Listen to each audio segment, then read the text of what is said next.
Et salut à tous, c'est Jody des Livres de la Crypte. Aujourd'hui on se retrouve dans une nouvelle vidéo qui n'est autre qu'un update. J'ai énormément de choses à vous présenter, cet update risque d'être assez long.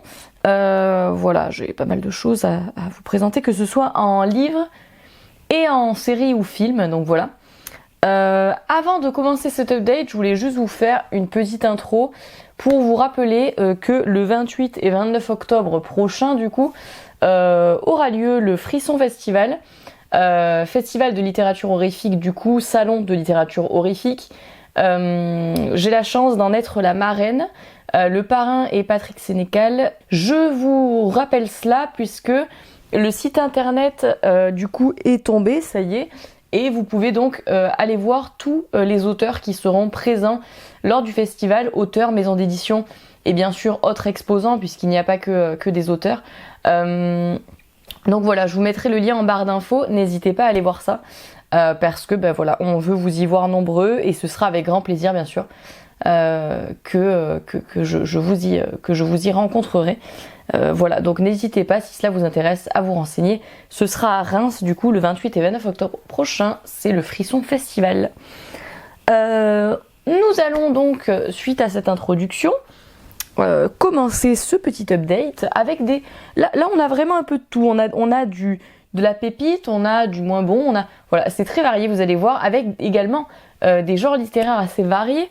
Le premier livre que j'ai lu dernièrement, c'est Père des mensonges de Brian Evenson. Ouais, alors ça, vous voyez Brian Evenson, quand je vous disais que c'était soit je comprenais rien et j'étais en mode genre what the fuck, soit je trouvais ça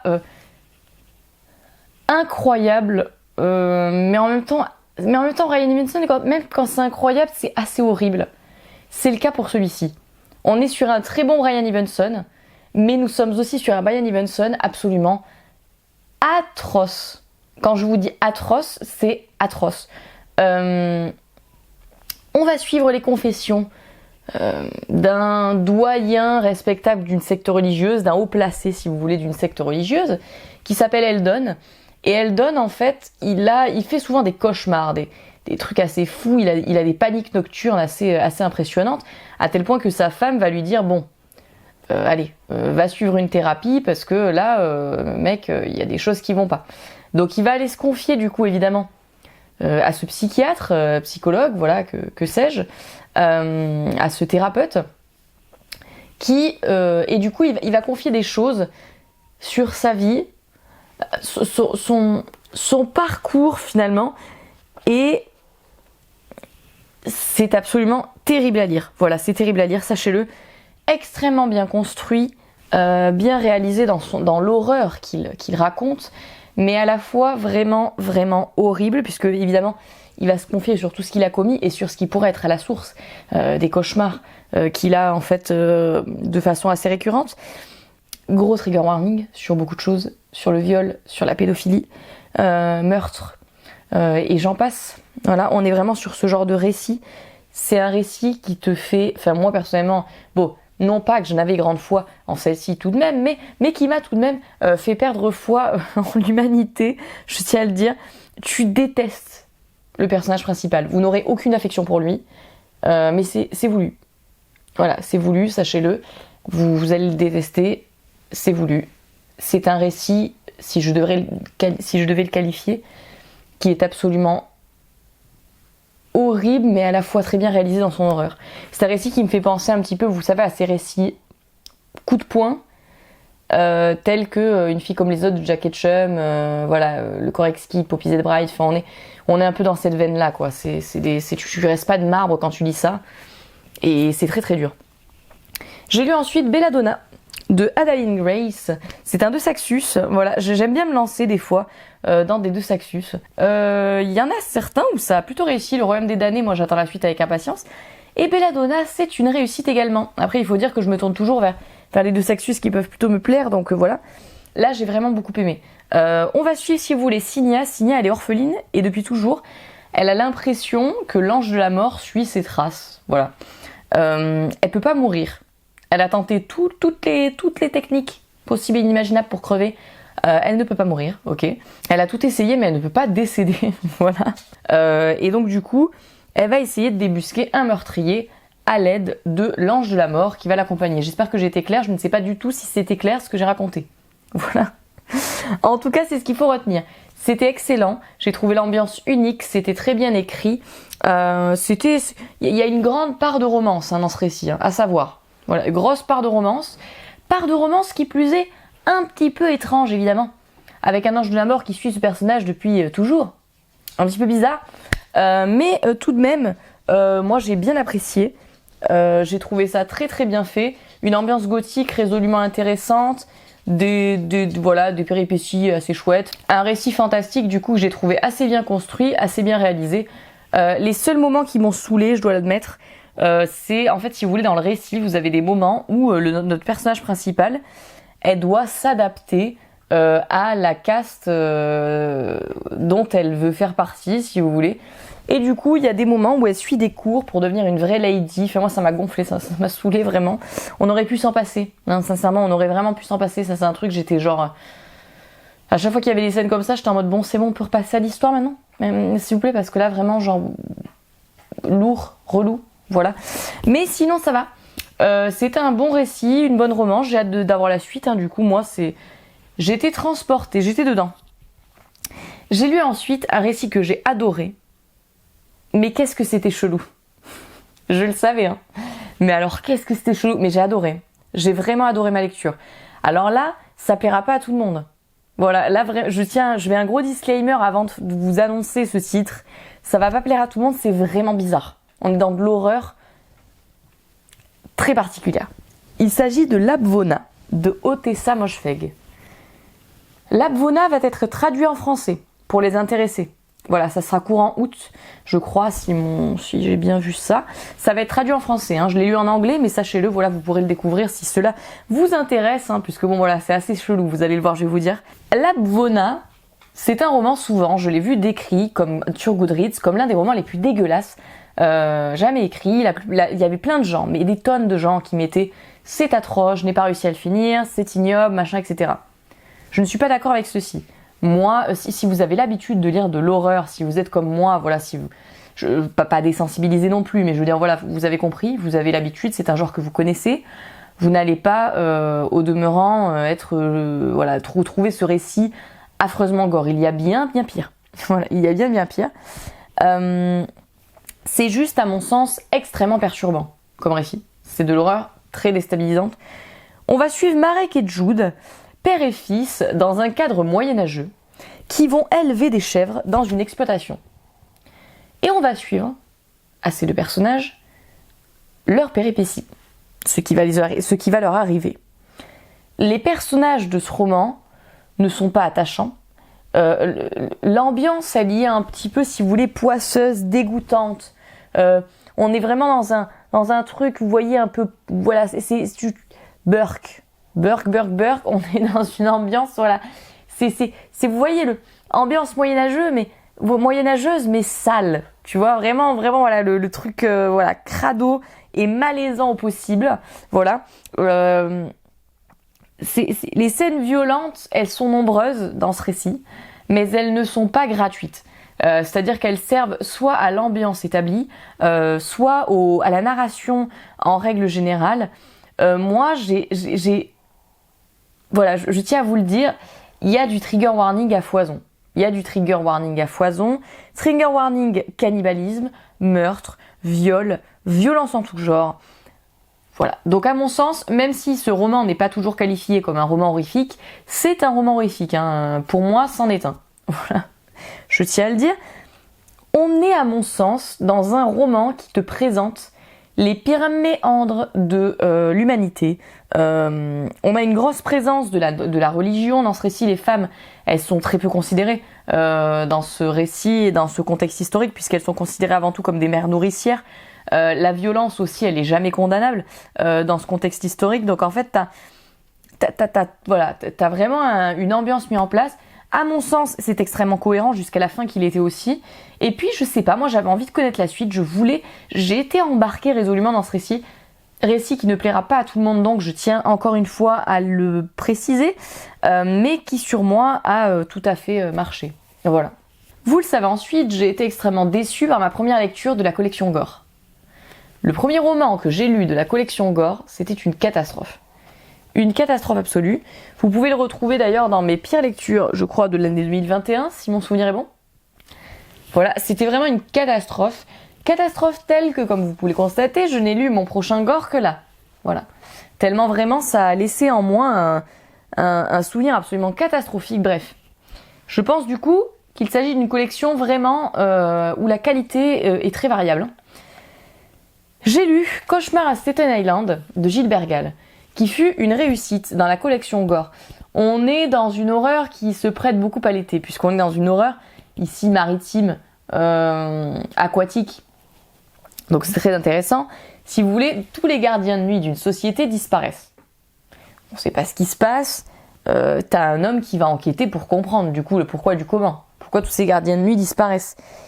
Et là, c'est un récit d'horreur avec des monstres très divertissants, très courts. C'est pas incroyable. Honnêtement, soyons honnêtes, c'est pas extraordinaire. Mais ça fait le taf.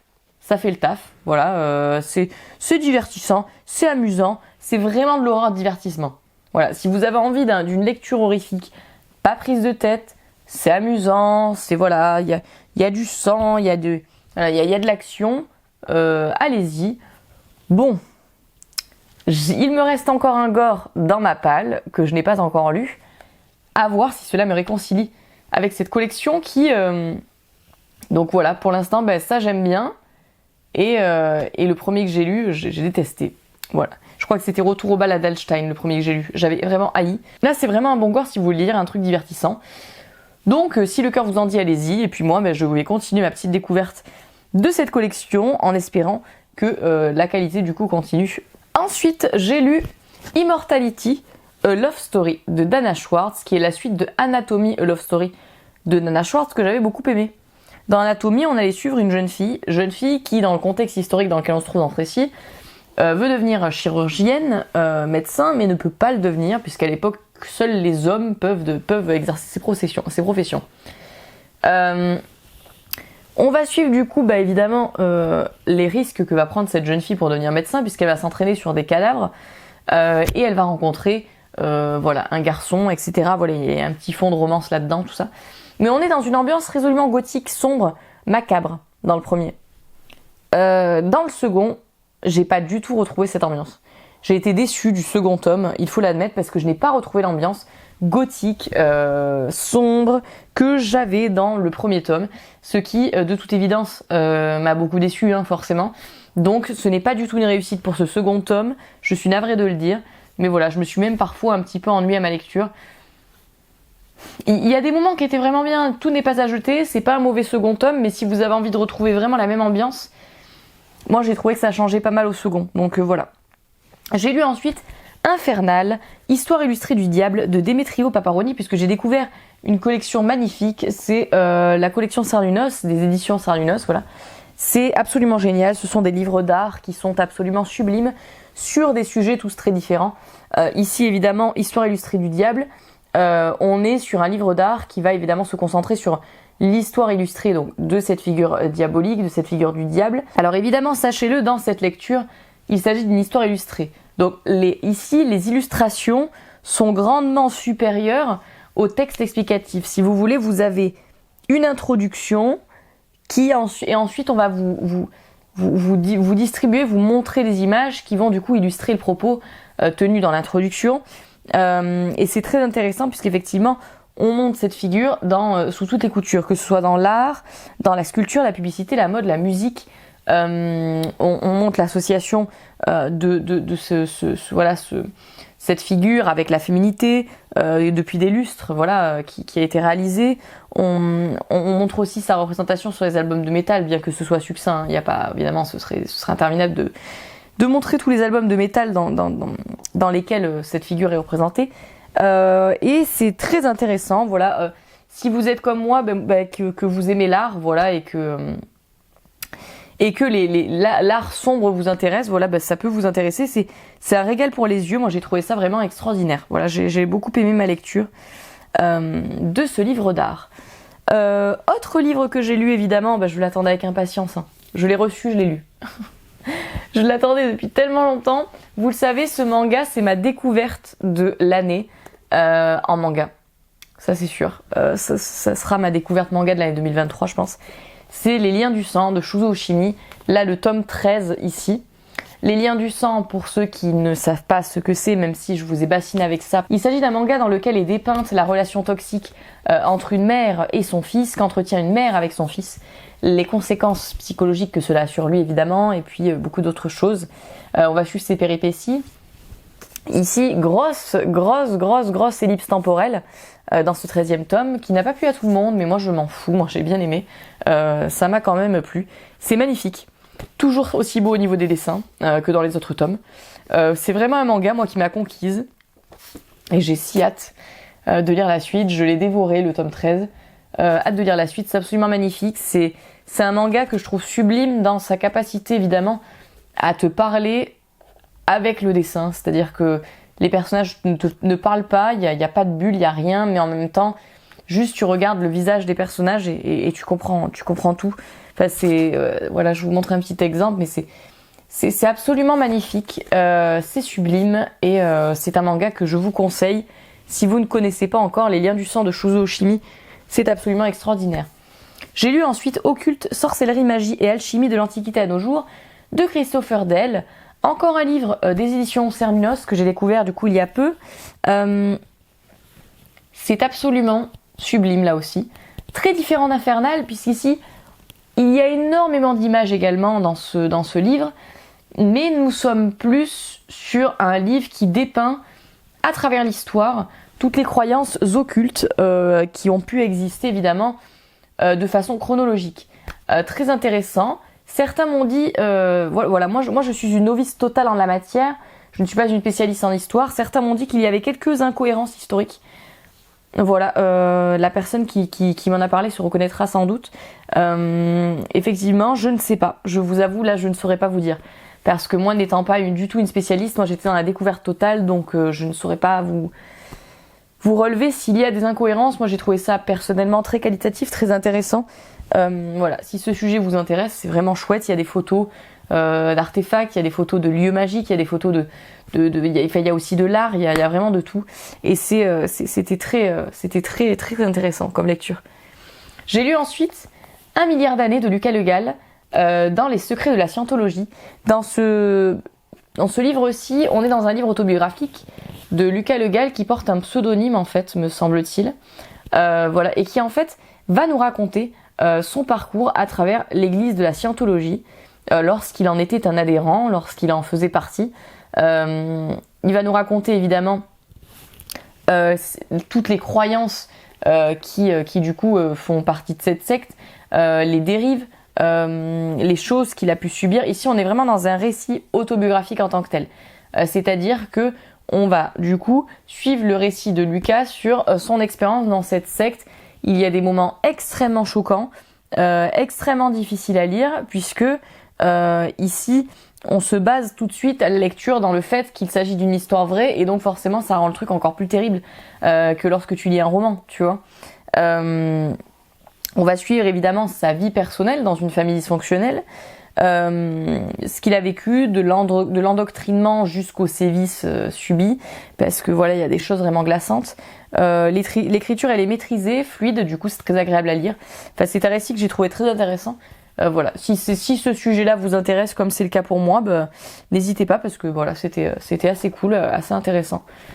Voilà. Et les chapitres sont très courts, donc c'est très dynamique. Voilà, si vous avez envie d'une lecture, voilà, même si c'est pas folichon, qui est très intéressante, je vous le conseille. J'ai lu ensuite Macabre, traité illustré de la mort, toujours dans la collection Cernunos, toujours un livre d'art assez dark, qui là aussi, du coup, comme son nom l'indique, va tracer, comme dans Infernal, plutôt iconographiquement, c'est-à-dire plutôt à l'aide d'images, les différentes représentations de la mort dans l'art, dans la photographie, dans beaucoup de prismes différents, on va dire. C'était très intéressant, très intéressant. On va suivre la mort sous plusieurs aspects. Là aussi, plutôt des textes introductifs et ensuite des images qui démontrent un petit peu le texte introductif, si vous voulez. On va suivre du coup cette thématique de la mort dans ce cas-là dans ce cas-là de très différent, dans les manières dont elle a été traitée, si vous voulez, qu'elle soit divertissement, qu'elle soit rituel, qu'elle soit, voilà, on traite la mort sous différents aspects ici. Très intéressant, voilà, intéressant, fascinant, que dire de plus. Ces bouquins sont extraordinaires, voilà. J'ai ensuite, alors là c'est une relecture. Relecture pourquoi? Parce que moi je vous ai toujours dit sur cette chaîne, je vous dis quand je finis pas un livre. Je vous le dis toujours. Toujours. Je vous dis je l'ai pas fini, celui-là j'ai arrêté. Et ça c'est un livre que j'ai arrêté au bout de 30%. Je vous l'avais dit parce que je n'avais pas accroché, j'avais trouvé ça pas crédible, j'étais en mode what the fuck. Et je l'ai repris. Parce que voilà, moi quand j'arrête des livres et que je les finis pas, il m'arrive des fois de les reprendre parce que je me dis allez let's go, je veux savoir la suite. On y va quoi. Et donc là je l'ai repris. Il s'agit de Gone to See the Riverman de Christopher Triana. Roman d'horreur que j'avais arrêté au bout de 30%. Et là finalement je me dis putain j'ai bien fait de le reprendre. Parce que ça a tout changé. C'est là où je vous dis que c'est très important. Quand quelqu'un vous dit j'ai pas aimé ce livre, mais je l'ai pas fini, c'est pour ça que moi je vous dis toujours, vous fiez pas forcément à mon avis. Quand je vous dis que j'ai pas fini un livre et que j'ai pas aimé.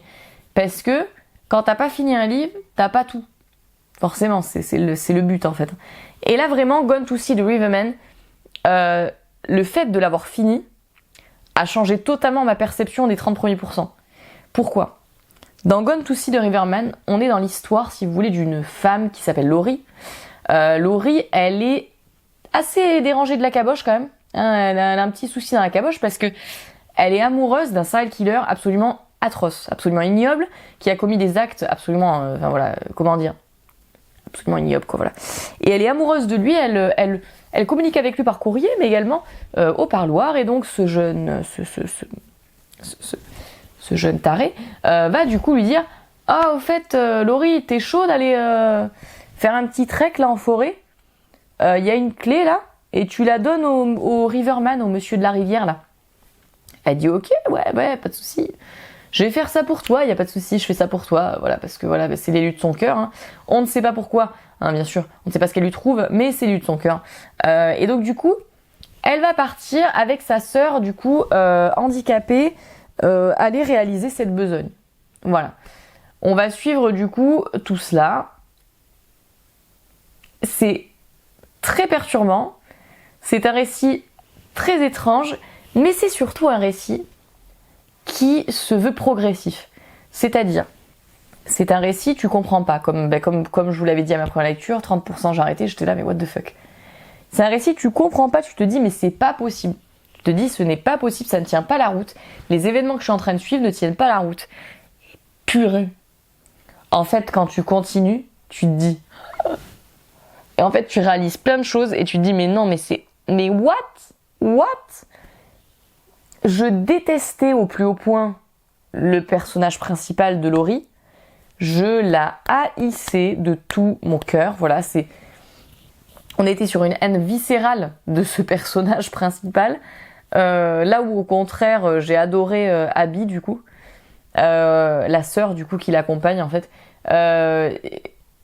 Mais c'est normal. Vous allez ressentir la même chose je pense. C'est extraordinaire. C'est un très très bon récit d'horreur finalement. Moi comme vous voyez, j'ai pas du tout aimé les 30 premiers pourcents quand j'avais fait ma première lecture. Et là je l'ai fini et je peux vous le dire, c'est un très bon récit d'horreur. Moi j'ai vraiment apprécié, j'ai accroché. Très très particulier, très perturbant, avec des scènes graphiques assez dégueulasses, mais très très bon roman d'horreur en anglais. C'était original et très intéressant quoi. J'ai ensuite lu The Nice House on the Lake, tome 2, de James Tynion IV et Alvaro Martinez Bueno, la suite de The Nice House on the Lake, tome 1 évidemment, où on va suivre ces rescapés qui ont été réunis par un pote dans une villa qui semble totalement immunisée contre l'apocalypse qui se déroule à l'extérieur et qui tue la planète entière. Voilà, et ces personnages vont essayer de savoir ce qui leur arrive. On en sait un petit peu plus dans ce tome 2, voilà. On en sait un petit peu plus que dans le tome 1, on découvre un petit peu plus les personnages qui nous sont présentés. C'est très intéressant, le dessin est absolument magnifique. Il y a une intention qui est vraiment sympathique. Là aussi, je pense, cela dit, ça ne plaira pas à tout le monde. Voilà, moi j'ai lu beaucoup de vos avis là-dessus. Il y a des gens qui, comme moi, aiment bien et aiment beaucoup, et il y a des gens qui n'ont pas accroché du tout. Donc voilà, à voir si vous accrochez ou pas à cette BD, ce comics, voilà. Mais moi j'ai beaucoup aimé, mais ça ne plaira pas à tout le monde. Voilà, sachez-le. Ensuite, j'ai regardé des séries. Voilà. J'ai regardé Rick et Morty saison 6 sur Netflix. J'adore. Voilà, Rick et Morty, vous le savez, moi j'adore. Hein. Je suis une grande fan de Rick et Morty. C'est toujours un plaisir. À chaque saison, je me régale. J'ai beaucoup aimé la saison 6. C'est une série qui me fait beaucoup rire. Moi, je suis très cliente, très friande de Rick et Morty. Là aussi, hein, c'est personnel. On aime ou on n'aime pas. Rick et Morty, c'est assez drôle. Voilà, on est sur si vous voulez, une série animée parodique de Doc et Marty. Dans un univers avec des portails interdimensionnels, enfin voilà des trucs assez fous. C'est très drôle, très très drôle, très très sympa. Une série animée que j'aime beaucoup donc. Évidemment, vous ne serez pas surpris par la suite puisque j'ai regardé Black Mirror saison 6 sur Netflix, donc la suite tant attendue de Black Mirror. Alors, moi j'ai adoré la saison 6. Je sais, je vais peut-être être en marge des avis qui sont la plupart des avis que j'ai pu voir. Alors je suis totalement d'accord avec les avis, cela dit, qui disent que Black Mirror là s'éloigne un petit peu de son truc de base quoi. Black Mirror, pour ceux qui savent pas, à la base c'est une série, si vous voulez, où à chaque épisode t'as une histoire différente, mais qui se base toujours sur une thématique qui est celle de la technologie, celle des avancées technologiques, et qui du coup les traite avec un aspect assez horrifique, assez inquiétant, assez dystopique, ces avancées technologiques. Donc on est toujours sur cette thématique-là. Dans la saison 6, il y avait des épisodes, aucun rapport avec les avancées technologiques. T'avais l'impression que tu regardais les épisodes, si vous voulez, d'une série d'horreur, d'anthologie classique, quoi, tu vois. Avec des épisodes où t'as à chaque fois une horreur différente, mais t'avais moins cette ambiance de Black Mirror, sauf pour une histoire qui se passe... vous allez le savoir si vous avez vu la saison avec l'acteur de Breaking Bad. Voilà, vous allez comprendre. Et Josh Hartnett aussi. Josh Hartnett qui était mon crush jadis dans les années 2000. Voilà, donc sauf cet épisode-là qui, à mon sens, était un vrai épisode Black Mirror. Et vraiment, il est atroce cet épisode. Il est atroce. Voilà. On reste dans l'ambiance Black Mirror parce que t'as vraiment des épisodes atroces. Et Black Mirror, c'est ça. Hein. T'es pas bien. Des fois, tu finis des épisodes, t'es là genre... Ok. Voilà. C'est un peu l'ambiance Black Mirror. Et du coup, oui, voilà, il y avait quand même ces épisodes-là. Mais on s'éloigne un petit peu de la trempe. Moi, j'ai beaucoup aimé tout de même. Voilà, donc... Si Black Mirror vous plaît, voilà, n'hésitez pas à regarder parce que c'est une série absolument extraordinaire.